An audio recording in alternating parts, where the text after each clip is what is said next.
voices here. I'm very honored and happy to be part of this event, being part of wonderful discussions. But from where I belong, democracy, freedom of expressions, even though human rights are fantasized words, because that we discussed in political discussions. Because in Balochistan, the basic right to live is snatched by the security forces of our own state that used to abduct people and detain them for decades without any legal proceedings. My name is Marang Baloch. I'm a right activist and a survivor of enforced disappearances. I lead a peaceful movement mostly comprised of young women against enforced disappearances in Pakistan, Balochistan. I am from the southwestern province of Balochistan. I come from a region where we live like slaves of the ancient era. Even in the 21st century, our painful stories might seem like the plots of novels based on World War I, II and Holocaust. You might find these stories hard to believe, but I assure you, the Baloch community endures an unimaginable harsh existence. You live in countries where human rights are highly valued. For you, the forced disappearances of a person based on just their identity would be shocking. Yet in Balochistan, thousands of people have been forcibly disappeared, and this continues daily. Hundreds of tortured bodies have been recovered, while many were released from secret torture cells after days, months or years, bears the scars of severe physical and mental torture. Many suffer from psychological stress, mental health issues, or lifelong physical disabilities. It may be shocking to you, but there are people in Balochistan who have been forcibly disappeared for 20 years. Enforced disappearances is not only cruelty and injustices to the person taken, but it is also mental trauma for their protesting families. Families spend days and nights and even though years mourning their loved ones and protesting on the streets, often carrying their pictures. And it's hard and it's very painful. They carry the same picture while they walk through the hospital corridors where they found the mutilated bodies of their loved ones. I'm a victim and I ask for your full attention as I narrate the painful story of my personal life, because thousands of those victims who are in Balochistan, their stories can't be heard. They don't have access to these international communities. So today I'm speaking from behalf of them. And as a victim, I say that my story is less painful because I'm alive, I'm still alive to narrate and witness this story. But there are thousands of families where no one is left behind to witness their stories, that what happened to them. My father, Abdul Ghaffar Lango, was a political activist who raised his voice for the fundamental rights of our people. He was forcibly disappeared in 2006 when I was only 13-year-old. As the eldest among my siblings, I felt a profound responsibility. My father was the sole breadwinner, and we were left in confusion and despair, praying for his safe return. My younger siblings and I protested daily, and all of my school leaves were because of the protests. I protested daily after school, demanding the safe release of our father. After 2 years of relentless struggle, he was released, but he had endured extreme physical and mental torture. He was once again abducted in 2009, and in 2011, we found his bullet-riddled, mutilated body from a far-flung area of Balochistan.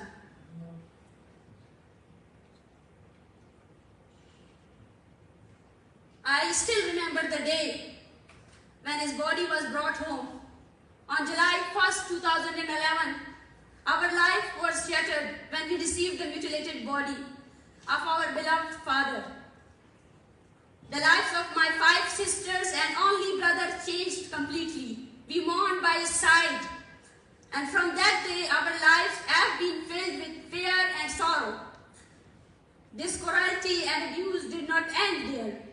In 2018, my only brother, Nasir Baloch, who was also the witness of enforced disappearance of my father, was also forcibly disappeared by the security forces. In front of me, I am the witness of his enforced disappearances.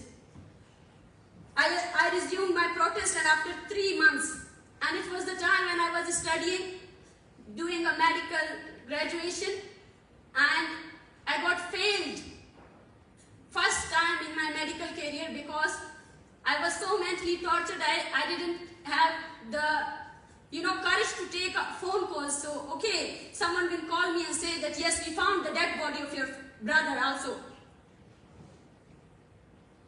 I resumed my protest, but yes, it's a relief that after 3 months of relentless effort, he was released. I resolved that I would not remain silent. That was the time when everything changed in my life.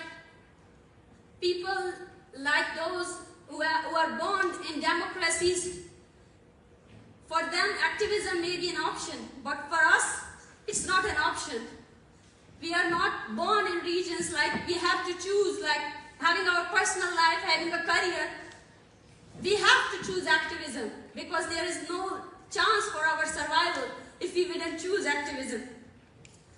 Last year in November, after the Pakistani counter-terrorism police kidnapped a young man and killed him in custody, thousands of us marched more than 1,600 kilometers from Balochistan to Pakistan's capital, Islamabad.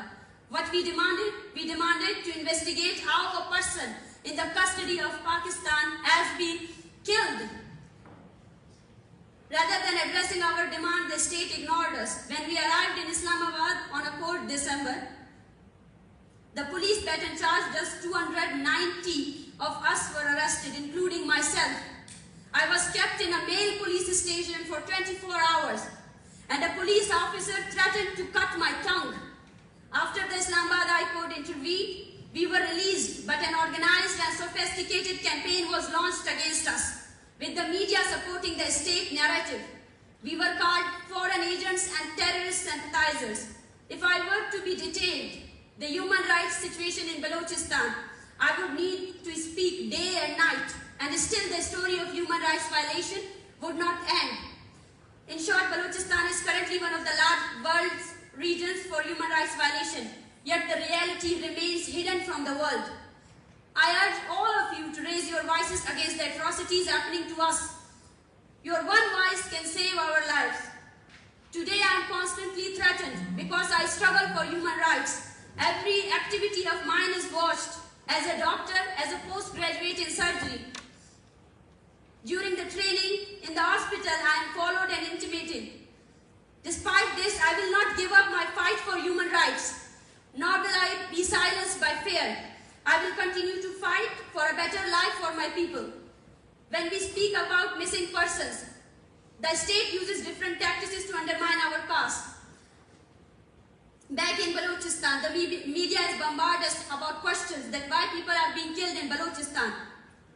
And we are not spared even in these international platforms. On May 24th, even on Norwegian soil in Oslo, at a PEN Norway event, I was confronted with the same questions. The state is backing a huge social media campaign against me, with my pictures being shared online. In one picture, a glass filled with juice is seen, and it is being propagated as wine.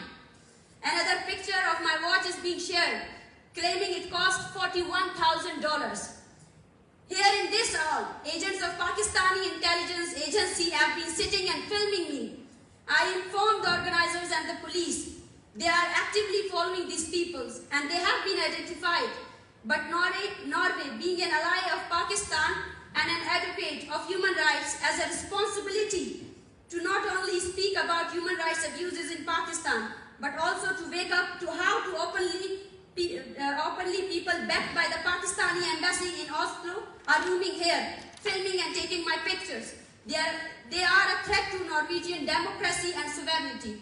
No matter how much the state of Pakistan harasses me, propagates propaganda against me, and undermines my peaceful struggle, I will preserve. The more they will suppress me, the more I will resist. And I will continue my struggle until the last missing person is released, until all of my people back in Balochistan know all of the human rights. We want to live, we don't want to survive. And it may be difficult, and it's difficult for me also, because my family is very afraid when I return back to Pakistan, what they can do. Yes, they can do anything. They can kill me even there in Norway, as they have done to many of the descendants, Baloch, human rights activists in exile. But they cannot silence us. I know, as well as there is a history of suppression, there is a history of resistance also. My place would be taken by my people who are enduring this pain. And I know that we have to believe in the human struggle, in the evolution of humanity. There is suppression, but there are so many good people, and we will resist every form of suppression. Thank you for listening to me. Thank you very much. Thank you.